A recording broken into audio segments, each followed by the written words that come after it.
make some noise if you married into money. All right, okay, the rest of you. One person is doing well. Yeah, the rest of you all are so poor. And I get it. I smelled you when I walked up here, yeah. So I get it, though. I didn't marry into money either. I just married into gluten intolerance, which I think is the opposite of marrying into money. So all my favorite foods just got twice as expensive and half as good. Now my wife and I were always fighting. You know, are we going to eat gluten-free pizza, or am I going to be happy? And I'm not. But she is, you know. It's a happy wife, happy life. Or in my case, gluten-free pizza, regular bowel movement wife. So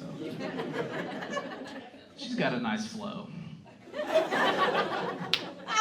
And we do fight a lot.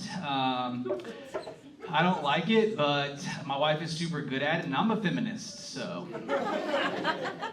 I start a lot of fights. And our biggest fight was right before we got married.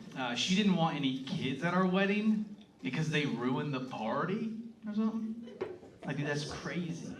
Like, how can that be true? Because then, tell me, why did my parents invite me to their wedding when I was only 1 month old?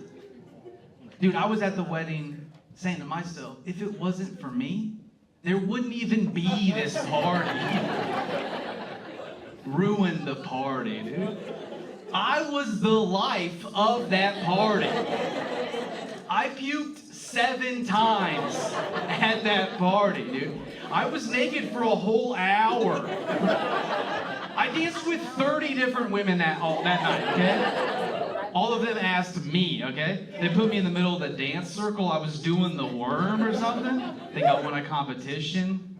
I was tearing it up until I passed out after my 5th bottle. Yeah. I was gone. The groom actually had to carry me out of there. Yeah, I couldn't even drive home. Yeah. Had to get a ride home from the mother of the bride. Real sweet woman, actually. She like tucked me into bed, sent me a lullaby. She sends me a Christmas card every year. That is my grandmother. If you got lost in that, I know that was a lot. It was a lot happening there. I actually did end up winning that fight, and we invited some kids to our wedding, and they did ruin the party. Yeah. They were a bunch of nerds. Yeah. You know, it's hard being a kid. I get it. You get embarrassed about stuff. Like, I remember the first time I was embarrassed about being poor was in the 3rd grade when my buddy Gerald, they were still naming kids Gerald in the 90s. Gerald was like, Mike, can I get some lunch money? I forgot mine.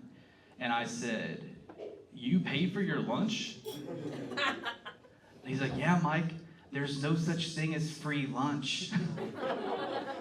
I said, well, there is when you're as poor as me. I don't have any money, but I do have some shame. Government subsidized shame. Would you like some of that? I sure don't, yeah. I wish I would have liked to, because my mom was the lunch lady. Like, I could have just been like, dude, we're not getting free lunch because we're poor. This is just a part of her benefit package. Your mom's got a 401k. My mom has got free broccoli, dude. No, we were poor. I think it's because we probably spent too much money on my Taekwondo classes. Yeah, I guess I was getting bullied a lot. They're like, put some self-defense on this man. No, we did pay a lot of money for it. I'm pretty sure it was a scam, though, because we met in the back room of a State Farm agency. They were in like a monthly bundle discount or something. I don't know. But I do have the belt. I'm not wearing it tonight. Yeah, my mom told me I had to stop doing that. So I gave her a roundhouse kick to the face. Take that, Mom.